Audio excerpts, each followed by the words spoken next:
и Спасител Исус Христос, што и ова утро ни овозможува, ни дава можност, јас би рекол привилегија, да бидеме овде, да се слушаме, да се видиме здрави и живи. Денеска во кое општество живееме? Како го нарекуваме тоа општество во кое ние денеска живееме? Кога Бог ја створи земјата, луѓето беа слободни, нели? Потоа се создаде општество на робови, или ние го викаме робовладетелско општество, каде што луѓето беа подчинети како робови и немаа слобода, вршеа тоа што ќе им беше кажано или заповедано. Потоа, барем ние така што сме учеле, потоа беше феодалното општество, можеби поразлично од робовладетелското, но сепак луѓето не беа толку слободни. После тоа се создаде капиталистичко општество, каде што владееше капиталот.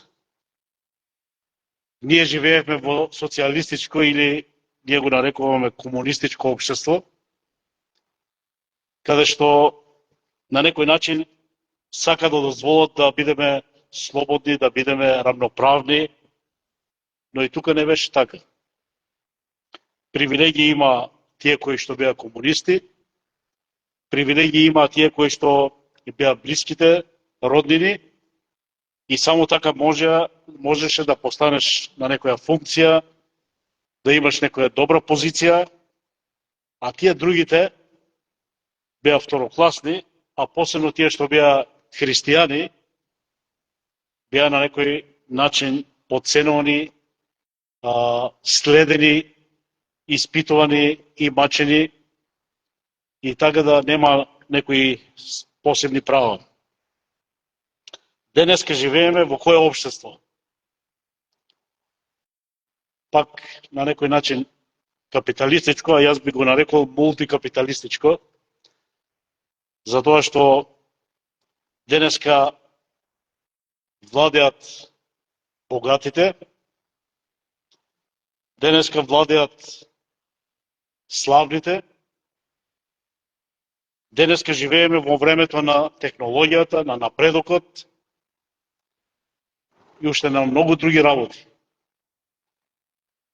А кое општество следи сега, после тоа? Бидејќи во историјата гледаме како општествата се менуваат. Не траат вечно. Кое општество следи? Следи небесното. Небесното општество е тоа што треба да дојде наред. А кој ќе влезат во него? Може секој да влезе.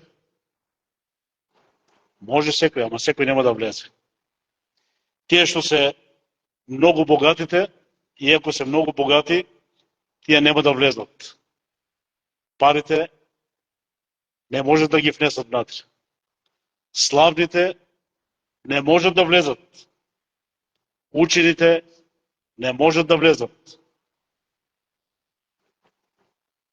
Тие што имаат вера, нема да влезат.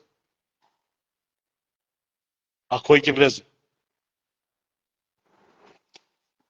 Бидејќи словото вели вера без дела, каква вера е таа? Мртва. А мртва вера не може да влезе во небесното царство. Со подкуп не може. Со измама не може. Ќе влезат само тие кои имаат вера потврдена со дела. И затоа нека да внимаваме на тоа како живееме, како се однесуваме, бидејќи Бог сака ние да докажеме нашата вера. Дека сме му послушни, дека ние го следиме него, дека му веруваме на него и така живееме. Јас верувам дека овде сте дојдени за тоа што му верувате на Бог, го сакате Бог, бидејќи Бог немаше да биде љубов, ако не ја покажеше својата љубов на дело. А тоа беше преку Господ Исус Христос кој умре на крстот за нас. Така Господ на некој начин ја испитува нашата вера. И дава време, простор во нашиот живот да ја испита нашата вера, колку ние сме послушни на Него, колку ние го следиме Него. Тоа го читав скоро во Стариот Завет. Бог не испитува. Не е само јас верувам и готово. Тоа е веќе крај. Бог ја испитува нашата вера, дали е вистинска вера или не е. Нека сега ова служба ја започнеме, затоа што после нашиот брат ќе зборува, со песната број 159.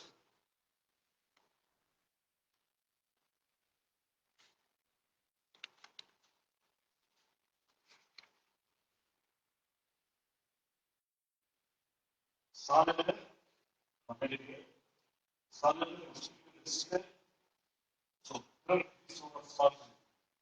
Песната број 159.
Нека сега да се исправиме и да му благодариме на Бога. Татко Небесен, и ова утро доаѓаме со благодарност кон Тебе. За Твојата милост, за Твојата љубов, за Твојата добрина, за Твојата правда, за се оно што Ти го правиш во нашиот живот, кога ние и не сме свесни за тоа, дека Ти делуваш, дека Ти управуваш и дека Ти ни даваш. Едноставно живееме и мислиме дека се е тоа нормално. Но Господе, кога го отвараме Твоето Слово, тоа ни вели дека се е по Твојата волја и се треба да служи за Твоја слава. Господе, Ти си обеќал дека ќе се грижиш за Твоите, дека внимаваш постојано на Твоите, дека Ти ги заштитуваш Твоите и им даваш се што им е потребно и тоа на време. Господе, Ти благодариме. Ти благодариме од се срце и Те молиме постојано, потсетувајни, да го знаеме тоа и секогаш да доаѓаме пред Тебе со благодарност. Господе, Твојата добрина никогаш не завршува и Твојата љубов е преголема кон нас. И Ти сакаш да и ние бидеме слични на Тебе, да ние бидеме како Тебе и да ние го вршиме тоа што Ти го правиш. Татко Небесен, Те молиме давај ни мудрост, сила, ојачувај нашата вера, да можеме така да го живееме нашиот живот, за да можеме да бидеме вечно со Тебе во Твоето царство, кое нема крај. Царство во кое нема болки, нема таги, нема жалости, нема смрт. Во царство каде што нема нешто што недостасува. Господе, Те молиме и ова утро, Ти го благослови Твоето Слово да влезе во нашите срца, да биде запишено, за да можеме да го знаеме, да го извршуваме на дело. Благослови го нашиот брат кој ќе зборува ова утро. Ти му давај мудрост и зборови да го каже тоа што е по Твојата волја. Господе, Те молиме и за оние кои слушаат и гледаат, Ти ги благослови таму каде што се, да тоа слово допре до нивните срца, да бидат охрабрени, да бидат утешени, да бидат исполнени со Твојот дух. Те молиме за болните, Ти ги обновувај, Ти ги оздравувај, за да сватат и да разберат дека Ти си тој кој даваш здравје, да можат да Те прослават и преку болеста, да можат да Те прослават во слабоста. Господе, молиме Те за нашето село, бидејќи има луѓе кои се далеко од Тебе, допри си и до нив. Употреби на нас да бидеме Твој глас. Те молиме и за нашиот народ, да му дадеш мудрост и на водачите, и на народот да сватат и да разберат дека се е од Тебе и без Тебе ништо не може да направиме. Господи, се оставаме во Твоите раце и Те молиме во името на Исуса Христа. Амин.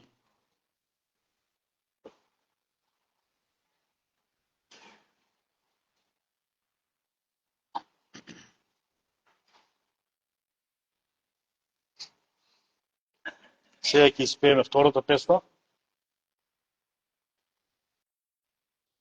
154, и се црква, Исус Христос на мене.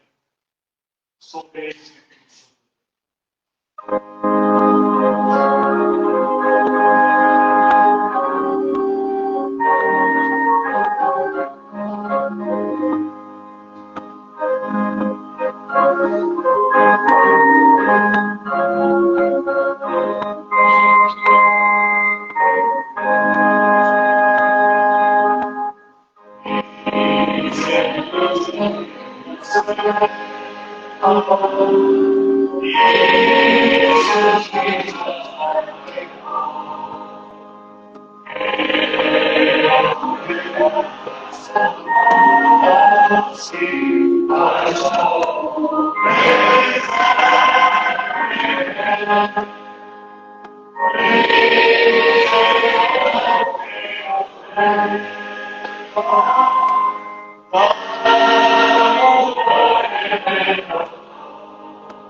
И ова утро сите сте поздравени во името на нашиот Господ и Спасител Исус Христос. Сакам само посебно да поздравам, меѓу нас има еден гост од Австралија, иначе од Колешино, и уште повеќе е наш комшија овде. Се вика Давид, он е син на Луиза, а татко му не знам како се вика, Ѓорѓе. Добре. Тој е нивниот син, внук на дедо Славчо. Јас неговата мајка само еднаш ја имам видено и многу не ги познавам, но дедо Славчо добро го знам. тој беше овде, правевме зидот овде, со него разговаравме, така да се добро познаваме. И тој е за кратко време овде, бил во Шведска и сега ќе се враќа во Австралија и му посакуваме да Бог го води, да го чува по патот и да носи поздрави од нас за нивната фамилија и за другите кои ќе ги сретне таму.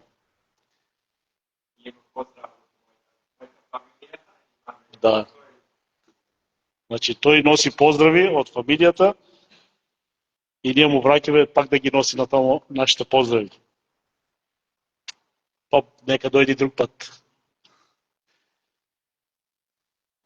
Ова утро, нашиот брат Коста, кој постојано доаѓа и изборува од Словото Божие и ние се радуваме на тоа, ќе ни зборува од Ефесијаните, Филипјаните, се извинувам јас.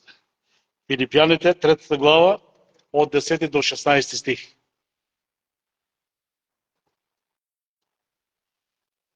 Уште некој треба да поздравам. Кој бе? А она е наша, бе.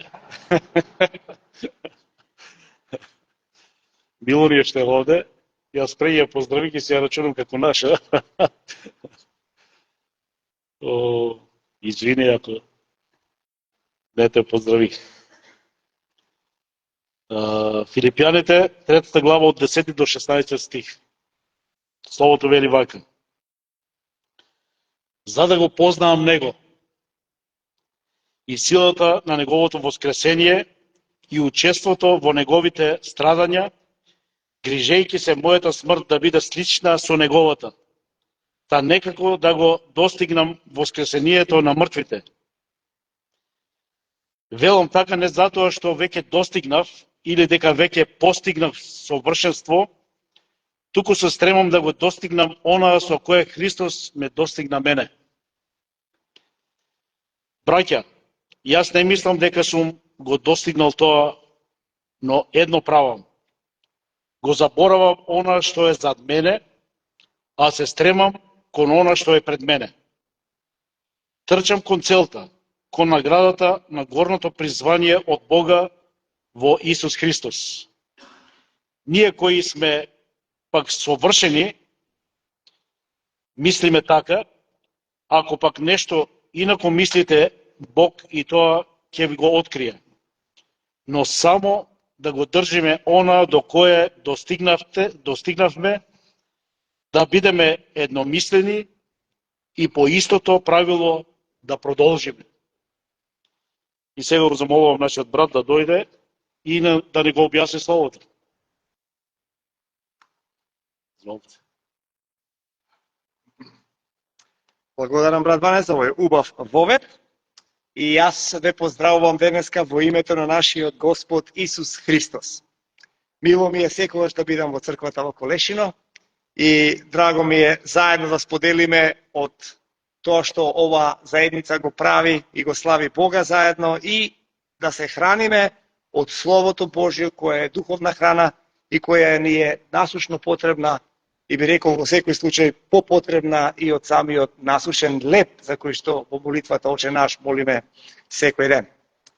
И гледајќи и читајќи го Словото, знаеме дека тоа што Бог на нас во тоа Слово ни го објавува, многу често треба да се сетиме дека читањето на Словото поединечно се разбира особено на нас сите кои живееме во 21. век и каде што не, може би не секаде ни светот, но особено во овие околности каде што ние живееме, или условно така да кажем западниот свет ако припаѓаме на него, најлесно е денеска да се има пристап до библиските текстови. И тоа не само еден. Можете да имате пристап до стотици и стотици различни библиски преводи, оригинали и така натаму. И затоа нашето искуство е тоа да има секој, фала му на Бога, Свето писмо, да го отвори и да може да го чита. И тоа е исклучително важно. Тоа ќе го нагласам.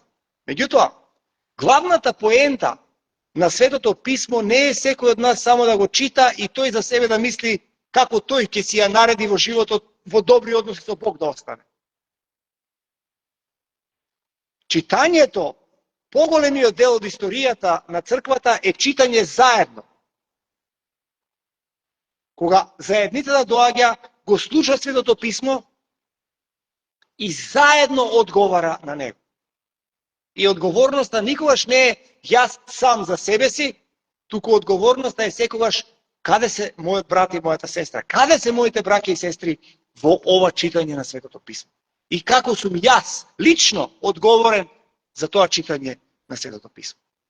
Така ќе не обликува нас Светото Писмо кон совршенството за кое што апостолот Павле тука пишува. И тој зборува за совршенство и јас сум сигурен дека сите ние заедно тука се мислиме, ама како? Има ли такви кои се совршени освен Христос? Па пред да преидам во целосното образложување на овие преубави текстови од посланието на апостолот Павле до црквата во Филипи, еве да споделам едно мое искуство од пред точно 40 години. Мислам дека тука некаде имав 15 или 16 години, кога мојата мајка, која во тоа време работеше во автокоманда, се викаше тоа место таму, во продавница, и имаше создадено многу добри пријателства во тој круг каде што таа работеше, имаше некој во школа, се познаваше со некои од тие учители и како и да е стигнав до тоа едно лето со тотално друго основно училиште јас да одам за преток. Со сите нив во автобусот и јас бев пратен и отидов таму.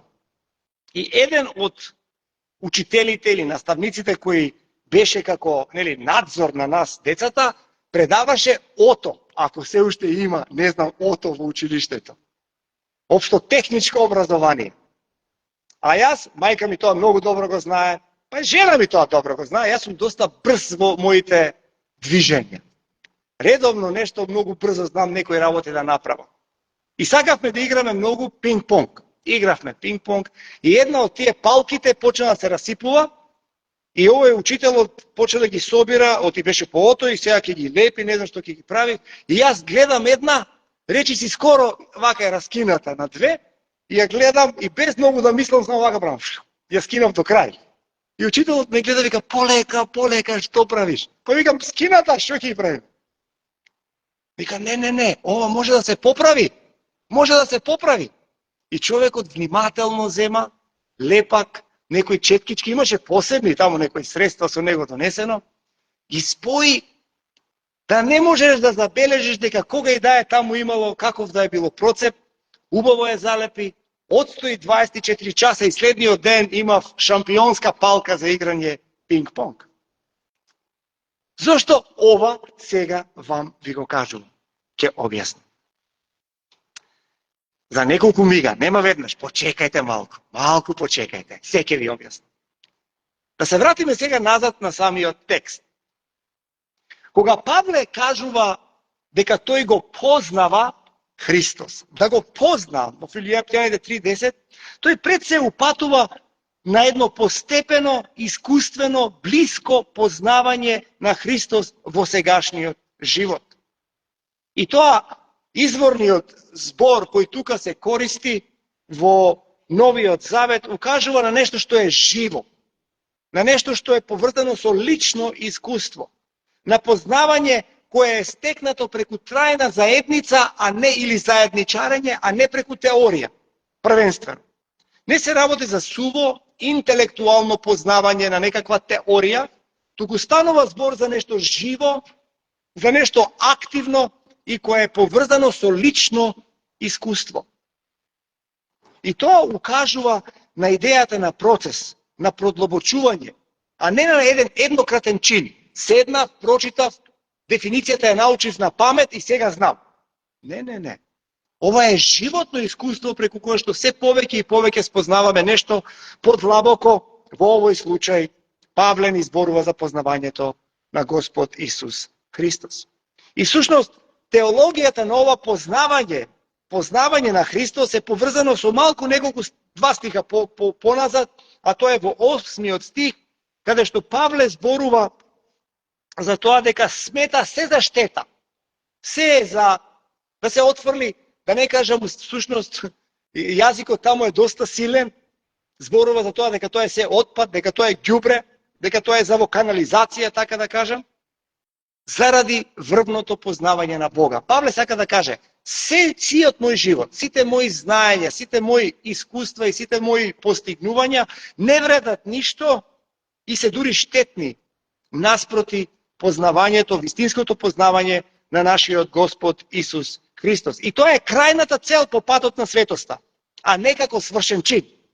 И Павле вака, уште еднаш тоа да го кажеме, вели, да го познавам Него и силата на Неговото воскресение и учеството во Неговите страдања, грижејќи се мојата смрт да биде слична со Неговата, да некако да го достигнам воскресението на мртвите. Ова е исто така многу тесно поврзано, се разбира, со темата на љубовта. Ова што тој го кажува, желбата да се поистоветиме со Христос, да влеземе во Неговото искуство и ние да бидеме дел од тоа искуство, не може да се постигне без познавање кое предпоставува љубов. Во Филипјаните 1:9 Павле ќе каже, вашата љубов да изобилува во знаење и расудување. Ова вистинско познавање на Христос е втемелено во љубовта која е заемна меѓу Христос и Бог. И така што љубовта кон Бога не обединува и нас.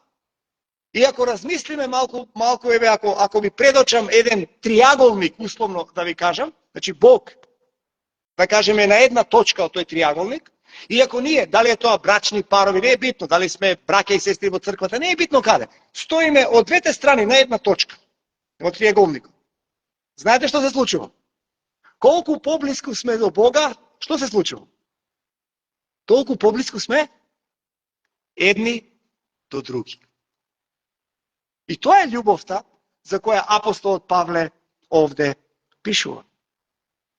Вкоренети на едно друго место, кога пишува од црквата во Ефес, вкоренети и втемелени во љубовта, за да ја познаете љубовта Христова која го надминува знаењето. Повторно сме поврзани. Љубов и знаење во овој контекст се најтесно поврзани. И од таму повторно ќе кажам, за ова познавање не станува збор само нешто да во главата да го имаме и често ние да го искористиме само како една формула, ќе се спасиш само а Господ ако го признаеш Исус за Господ и Спасител. Теоретски, това како го земеме само како изјава, не кажува многу. Она што го кажува, што е многу битно во овој контекст, е прашањето всушност на познавањето на тој Христос, па врз основа на тоа да сватиш дека е Господ и Спасител. А не само како некоја далечна фигура од која што речи се плашиш, ама ти ветил ќе те спаси еден ден. Или кога Христос кажува на учениците во Јовановото Евангелие, нема друг пат до таткото освен преку мене. И ние тоа многу често го користиме за преостанатиот свет и да им кажеме, не постојат други религии, не постои никој друг, ништо, само Христос, само преку него се спасуваме. И тоа е, ама индиректно само ќе кажам вистина. Она што Христос сака да го каже тука, вика вака, за да стигнеш до мојот татко, треба да ја имаш врската што јас имам со мојот татко и треба да учествуваш во довербата што јас имам во мојот татко, треба да ја имаш. Ако ја немаш, не можеш да стигнеш до мојот татко. Затоа само преку мене. Јас тоа го постигнав и го направив, ама не значи ништо, не си ти само како некаков привезок или ставен у некој джеп, па со Христос заедно ќе ги поминеме детекторите, нели сензорите, па ќе не спровре некако во небото. Не. Тоа значи познавањето на Христос. Ќе стигнеме до Христос, до Бога, Отецот само преку Христос. Со тоа што го познаваме Христос во љубовта наша кон Него. Од тука љубовта е почвата во која расте вистинското знаење. Знаењето без љубов раѓа, што вика 1 Коринќаните 13 глава. Значи, знаењето без љубов раѓа гордост. Еден од најопасните пороци.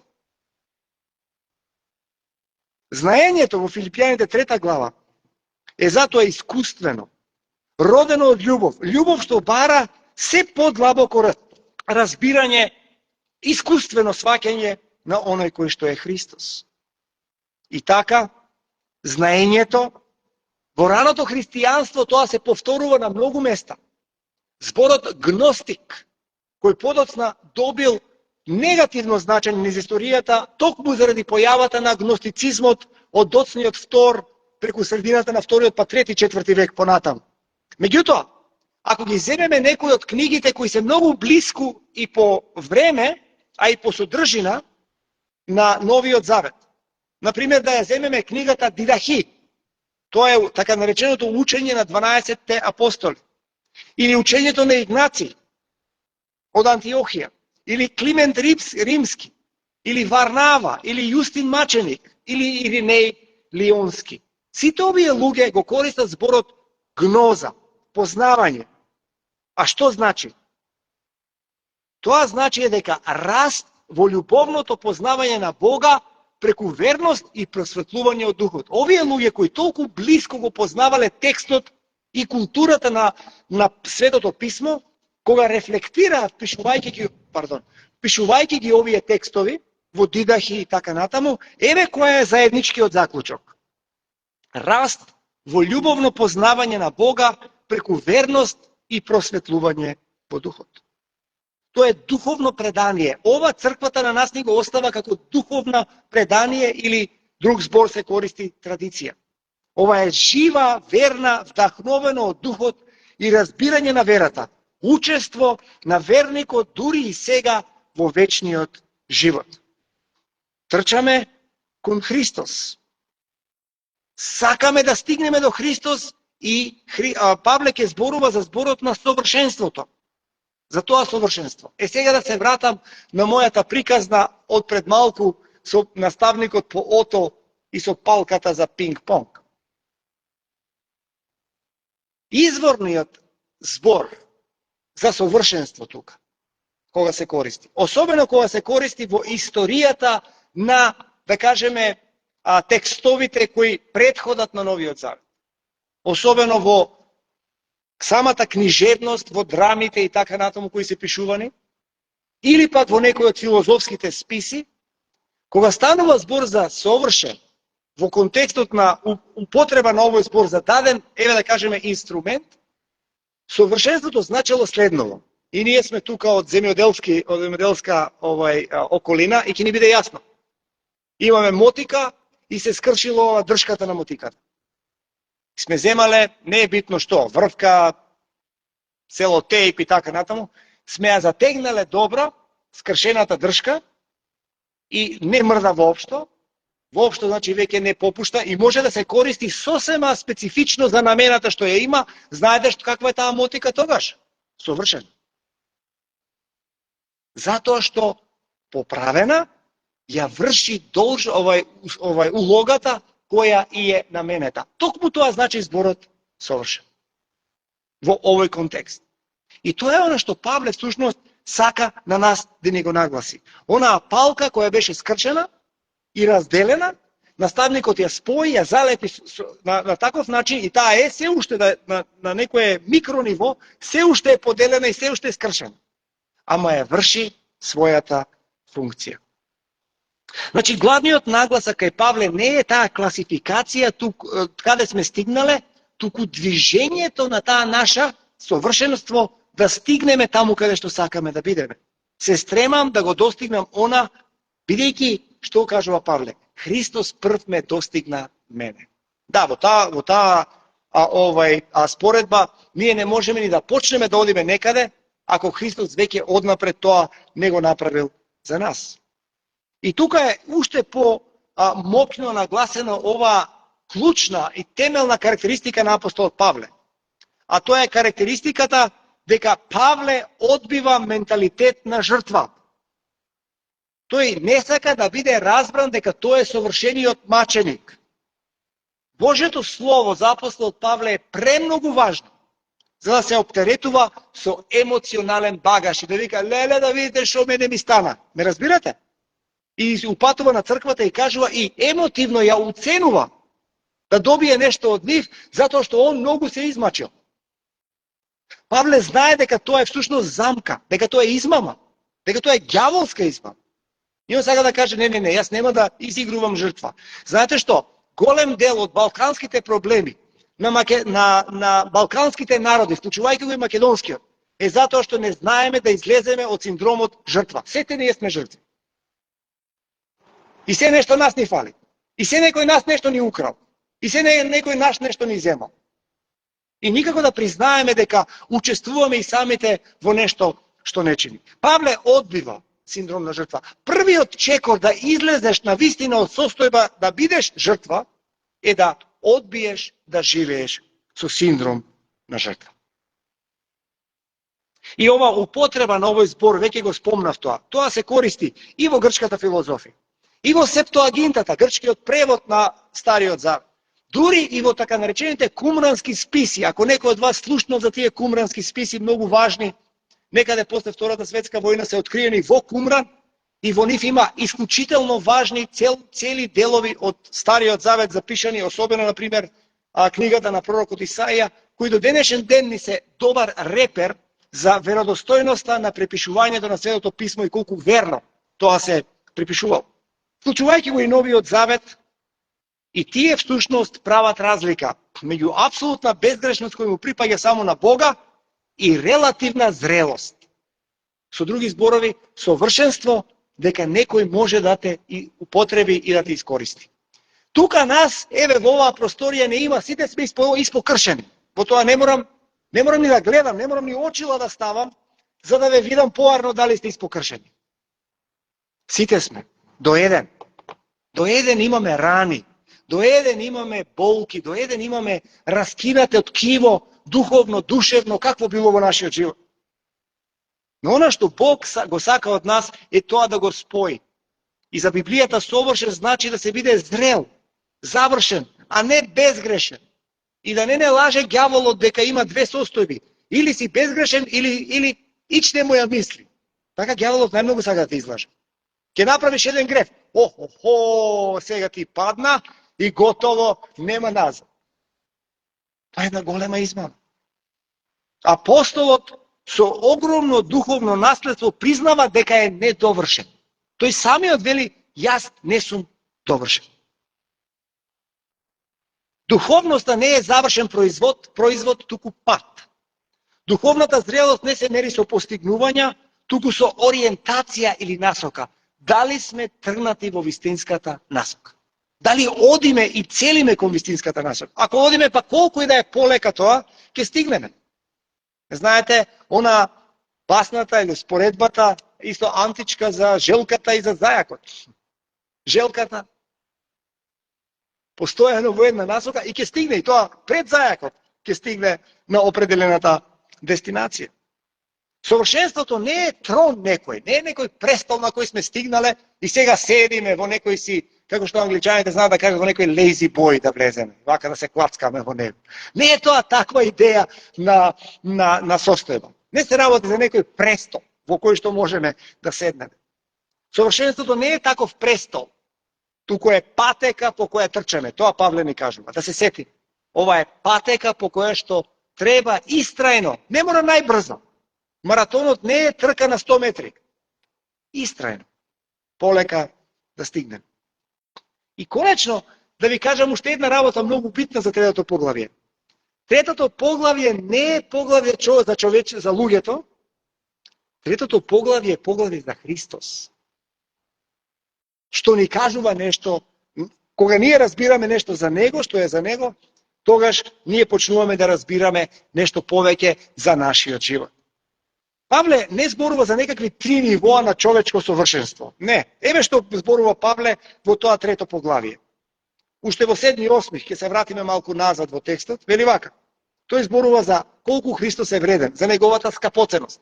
Затоа тој смета дека се друго е ѓубре и за во канализација познавањето на Христос е најважно. Потоа во 10-то поглавие, во 10 стих кажува силата на Христовото воскресение. Ова е пресуден момент. Христос ја порази смртта. И за таа сила на Христовото воскресение не воведува и нас како луѓе да влеземе во неговото воскресение. Зашто Христос воскресна и ние можеме да воскреснеме. Да се соединиме со неговите страдања и смрт и да трчаме по него како цел, крајна инстанца до заедништво со Бога. Повторно, совршенството значи не е статус, не е дури ни процес. Совршенството е самиот Христос. Совршенството не е состојба во која што ние се наоѓаме. Совршенството е личност со која ние сме се обединили. А нејзиното име е Исус Христос. Или Исус Месијата, или Исус Божиот помазаник, или Исус вечниот Божи збор. Каква прекрасна размена на суштини. Тој што од вечноста е божествен, безвремен, вечен, секаде присутен, се знаен, семоќен, вседржител, влезе во нашата ограничена, падната, временска, несовршена, грешна состојба. И ја направи размената во која што тој ги отплаќа сето она што ние треба да го платиме, а ние ги добиваме придобивките.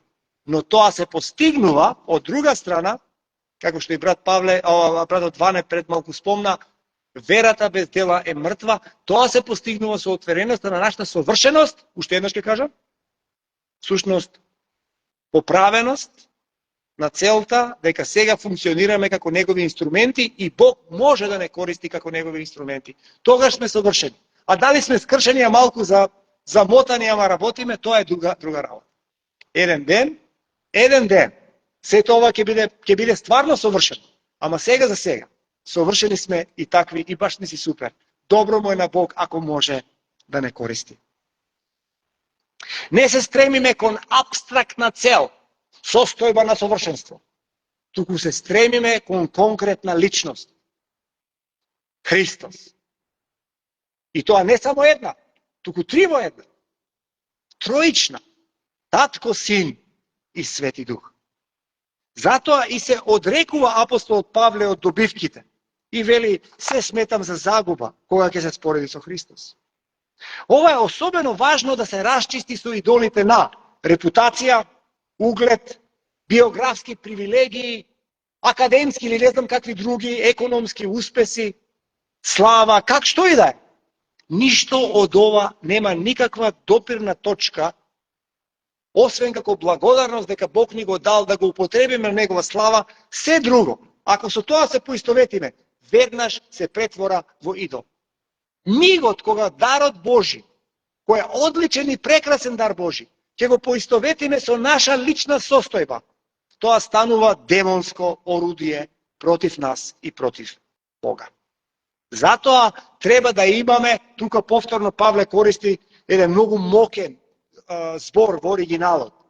На македонски со така многу убаво се преведува, вика стремеш, да се стремиме кон Бога, да имаме духовен ритам, трчање, напор, поттик, истрајност. А особено тоа добро ни доаѓа да го разбереме во време на замор, во време на болест, во време на цинизам, во време на духовна апатија и особено во време кога гледаме што се случува околу нас во светот. Толку лесно е да се стане циничен и да се обесхрабри човек и да каже не можам повеќе. Токму за оваа зрелост и за ова совршенство ни помага пораката на Павле. Павле нагласува дека таа состојба на постигнување е всушност нешто кое треба постојано да ни биде поттик да стигнеме некаде подалеку со помош на Бога. Затоа совршенството е пат на скршени луѓе, но поправени луѓе, обновени луѓе, преобразени луѓе, а не проект. Ужасно е кога во човекот гледаме проект. Ужасно е кога сакаме да видиме колку луѓе седнале во клупите и тоа ни е најбитната работа на нас проповедниците. И колку луѓе дојдоа да не слушаат. Па така и се чувствуваме. Помалку луѓе, па помалку имам да дадам. Повеќе луѓе, имам повеќе да дадам. Овој текст ни објаснува дека тоа тотално илузија. И овој текст не потсеќа што е важно. Не ние, туку Христос, бидејќи најважни сме кога нашиот живот е скриен во Христос.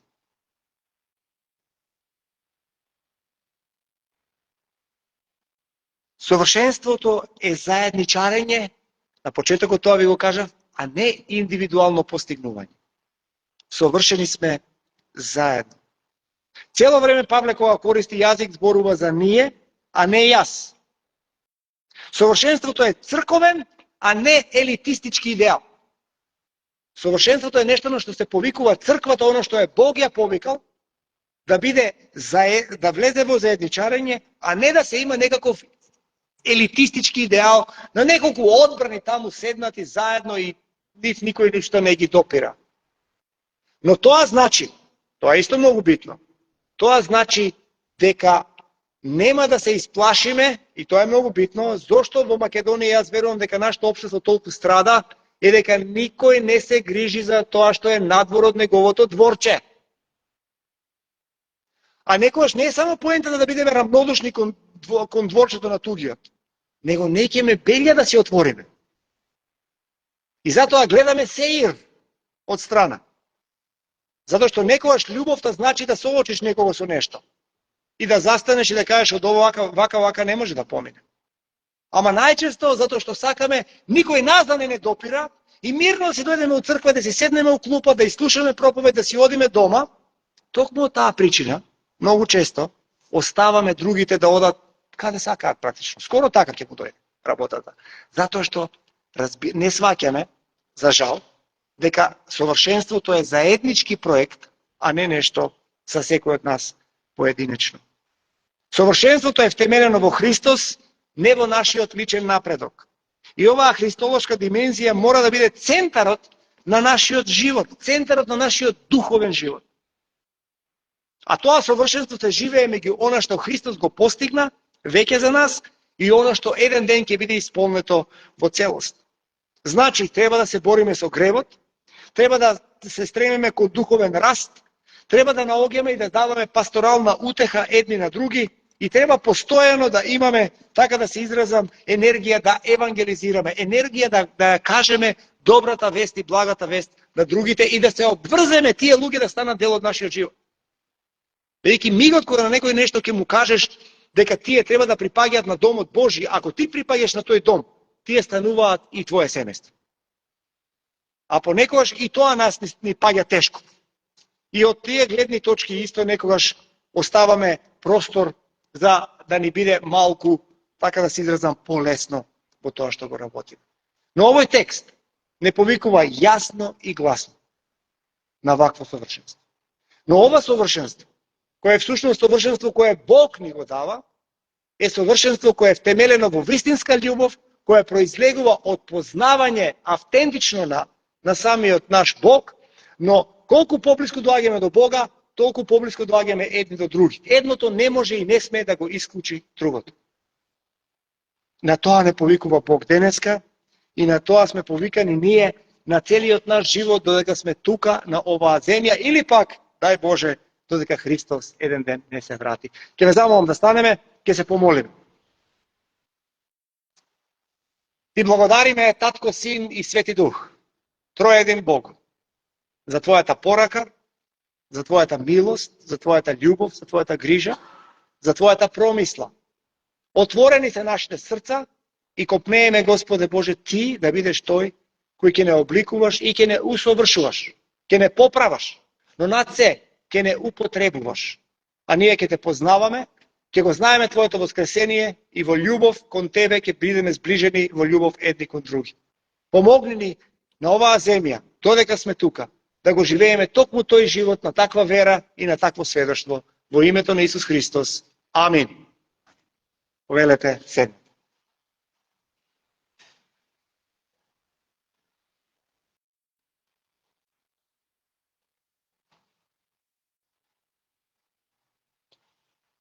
Благодараме на нашиот Бог и на нашиот брат за словото кое беше искажано ова утро. Мислам дека на сите ни беше јасно, гласно и треба да го прифатиме така како што е. Нека Бог го води, благослови и понатаму да го проповеда Божјото Слово. уште е млад и уште има време, уште многу да зборува. Сега ќе продолжиме, ќе испееме песната број 341.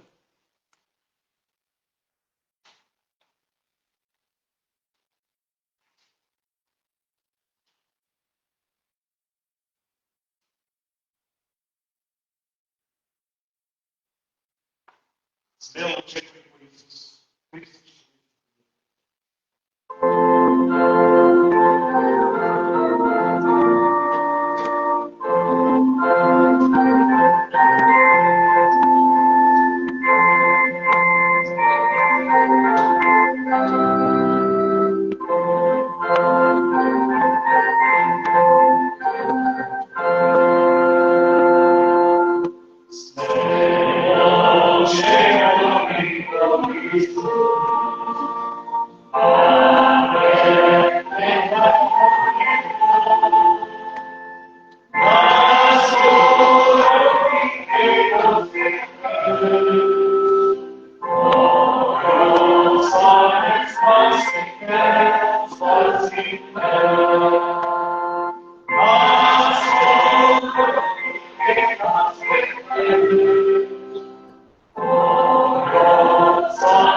Сега децата стихче ќе ни кажат.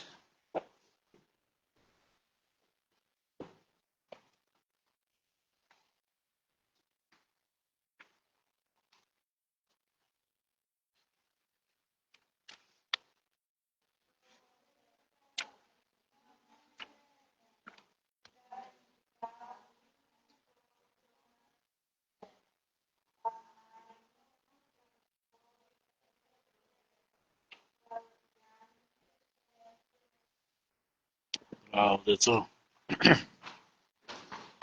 Нека Бог ги благослови, како што рече братот, бавничко, ама славничко точно.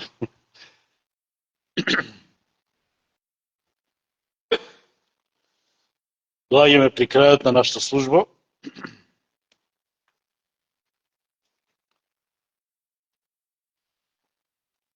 Имав една песна да испееме пред таа последната. Мислам, ќе имаме за толку време.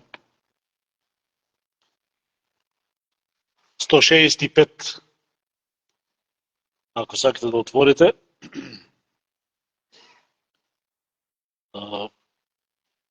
Песната е позната, добра и во врска и со темата е. Имаше на земјата големи владетели, цареви и царство. Може да испеете.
Следната недела одново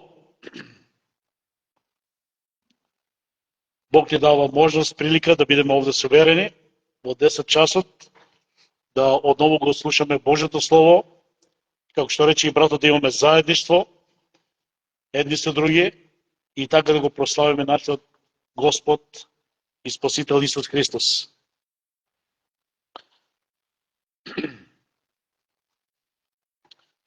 Сега за крај ќе испееме првата строфа само, да не желбата на нашиот музичар да не ја отврдиме, а после тоа нашиот брат ќе не води со благослов.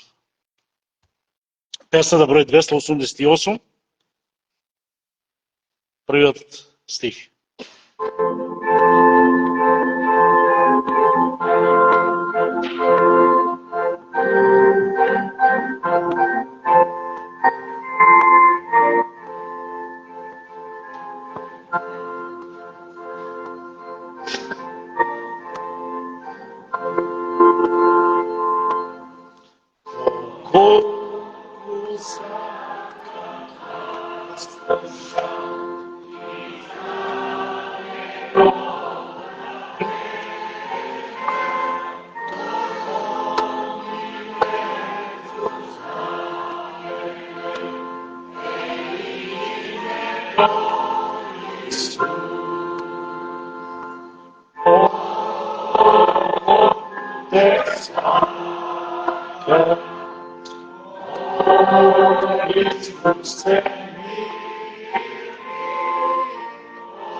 Може да се исправиме.